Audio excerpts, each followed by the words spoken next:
I did all my scenes in about a week, and had a chance to, be away from the film for a little while before I did the music. Actually, we did it last night, Last night. last week, a couple of weeks ago, and he showed me. Steve showed me a couple of scenes. I didn't want to see anything besides what my music was going to be in because I'm waiting.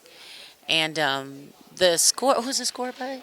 JB, our composer, Joe Ming Bong Temps. Yes, JP did compose this beautiful piece, mostly strings and cellos and things.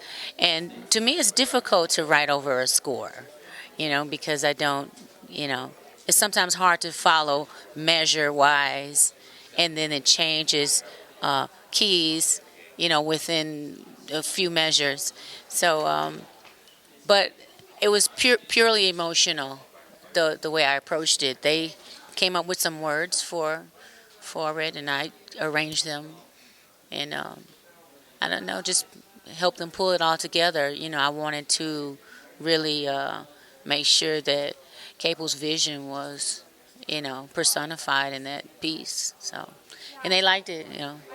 Well, I had a chance to kind of bring a different element. Like she brought this beauty to kind of like these ugly moments, and I had a chance to kind of contrast that and bring out this kind of like rage and a lot of this kind of like very energetic moments to make sure that you're getting both sides of the train tracks in our city. So yeah, it was really cool for me to be able to go in and kind of go into a Rage Against the Machine mind state and come with something like that. And that song is dope, man. And I'm really proud of that song because it was, cultivated just for the film. And I had a chance to watch the film and I saw how the song played in it. And I was really, really stoked. And I think this is, the first time. This is my first time ever doing an original song for a film. And yeah. If you even gone to Cleveland, even for a short period of time, I think a lot of tourists and stuff tend to stay near the downtown area, and you start to see interesting people come by the downtown area. It might make you curious to see what's outside of those few streets, and I kind of wanted to expose that. I wanted to show an area in which I grew up, in which Machine Gun Kelly and Ezzy grew up, that is special to us. It's like our home. Oh, it's not like, it definitely is our home. And every time we go back, we definitely get love, but we see the struggle coming out of the city. And honestly, like, the land is specific to us, but we talk about this all the time. We talk about how there's like a land in every city, and it's just this one hasn't been shown yet. And so I definitely always had the dream, of becoming a filmmaker and coming back home and showcasing this. We definitely have rap artists that talk about it, from Machine Gun Kelly to Ezzy to Bone Thugs and Harmony to Ray Cash. Like, everyone talks about this. And it was like, we don't have anything visually to kind of really showcase this. And so that was a task of mine, along with a dream. And then it kind of tied into the plot in a very suspenseful way, because we had these boys who had a short amount of time to now become professional skaters at any, just because you have a short amount of time to skateboard in Cleveland because of the weather. And so that easily tied into that, and going back home and seeing that the culture was rising and seeing that the fact that we have all these new skate parks coming up, like, I wanted to bring that back home.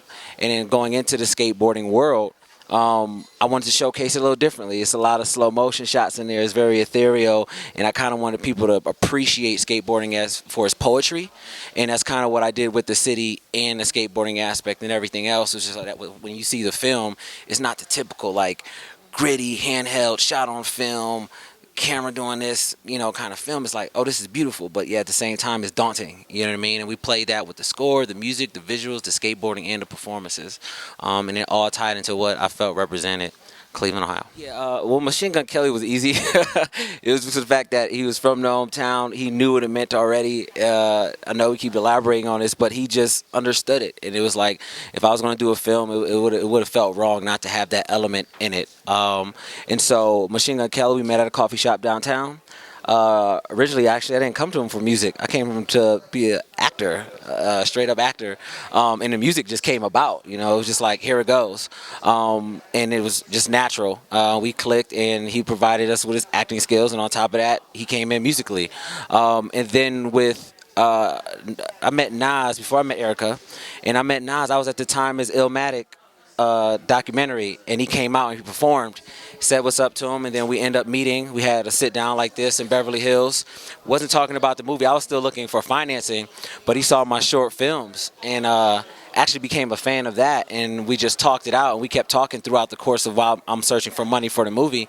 And when I finally got the money for the film, I saw what other films were doing with, like, oh, I'm gonna have Pharrell Williams do this, I'm gonna have this person do this, and I was like, who can like make sense to this culture? Yeah, you know what I mean. And what we're trying to represent on film, and have that conscious, thoughtful, lyrics and style that he would. And I was like, Nas would actually kind of be perfect, and I felt like it was meant for me to meet him.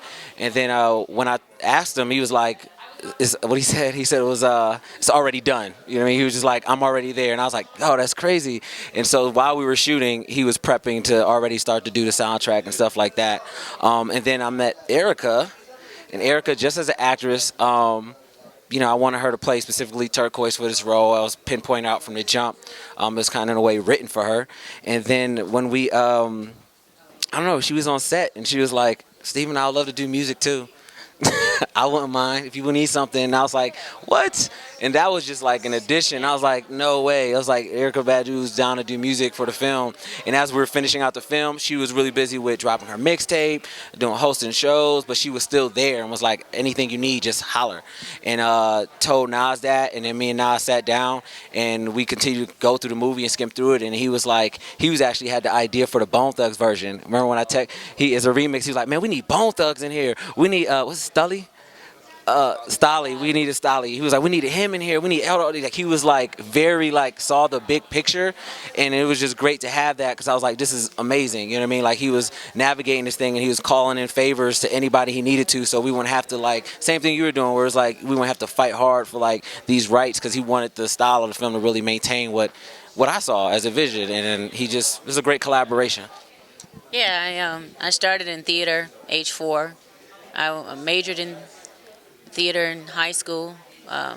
Actually, I didn't do music in high school. I did dance in theater. And in college, I was a theater major. From stage and studio lighting, set building, costume, makeup, script writing, directing, and, acting. And that's what my first love was, You directed all your music videos. I've directed all, I love being behind the camera. I love directing short films, and I've done all my music videos, and I stage my shows and those kinds of things. So those are things I really love to do, and to me, those are the frames, for the art that I do, and I love actually constructing those frames by hand, and I'm sure I'll do some more acting. I hope so. Yeah. I can't wait to see this film. I have not seen it. You need to check the meters. Mic check, mic check, mic check. Bump, bump.